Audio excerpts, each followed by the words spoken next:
Ladies and gentlemen, please welcome our MC for the evening, Paul Gutkowski.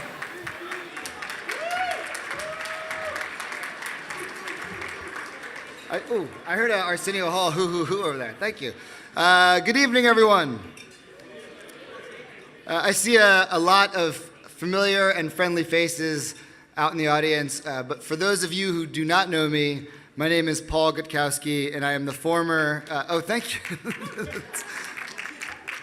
I'll hold for applause. I am the former Associate Executive Director of Getting Out and Staying Out, and it is my very distinct pleasure to welcome you all to the 15th anniversary Getting Out and Staying Out Gala.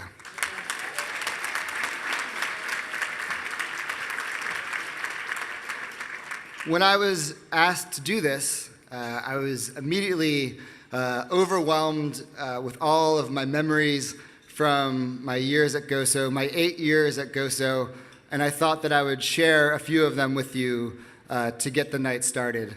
My first memory is actually my interview with MG, and I walked into MG's office, and I was interviewing for the Director of Social Service position, a position Arlene demanded MG needed, and I really wanted this job.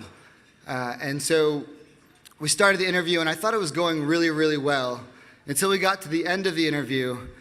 MG said, I'm not sure if you're ever going to work for me or not, but there's something I need to tell you. And in full mentor coaching mode that MG was born to do, told me my handshake sucked and that I needed to work on my eye contact.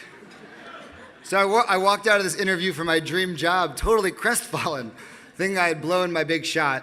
But MG called me back in for another interview. I gave him the best handshake I could muster. I stared him in the eye and told him why I wanted the job, and he gave me the job. And in 8 years, we built something pretty incredible together. And the next memory that came to mind was in 2014, after the very tragic East Harlem explosion that virtually destroyed the Getting Out and Staying Out office.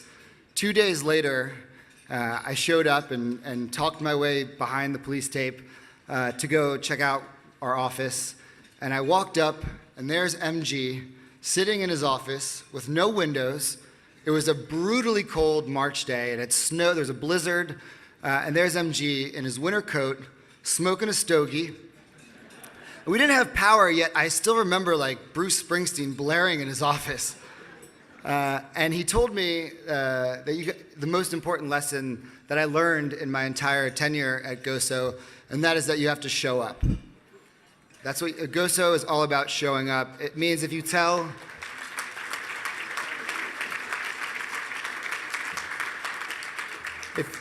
a group of young men that you're going to come see them on Rikers Island, that means you schlep over the bridge and you go see them on Rikers Island. It means if you say you're going to go visit them at Green Correctional Facility upstate, you get up at 5 a.m., get on the thruway, and show up for them.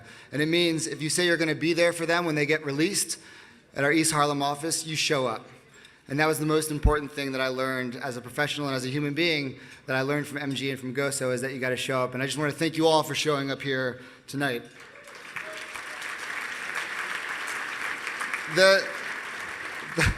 The last memory I'll share quickly, because I'm already probably over my time, is the day I told MG I was leaving GOSO.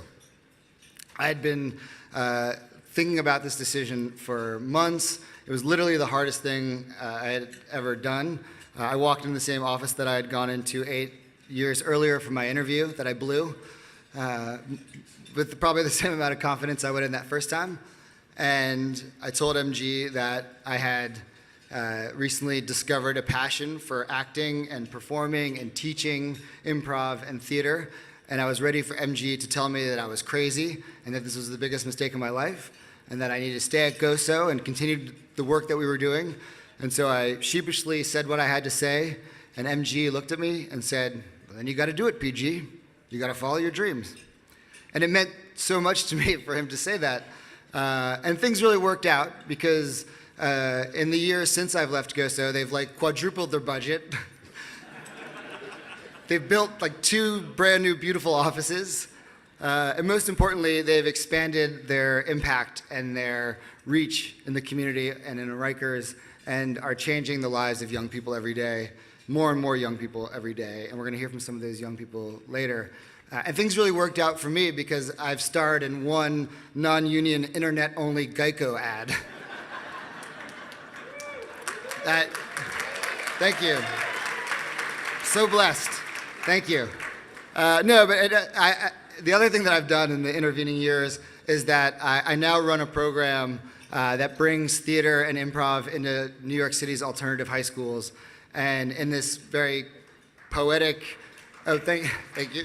And in this kind of poetic coming home, I now teach every Monday morning at GOSO's P2G with Brian and Miss Naz, and I show up at 9:30 every Monday and work with the GOSO guys and teach theater and improv, and I've come home to GOSO, and it's been an amazing experience. So I mentioned all this incredible growth that's happened for GOSO over the last several years, and it is due in no small part to the person I'm about to introduce. Please put your hands together for the Getting Out and Staying Out board chair, Reg Andre.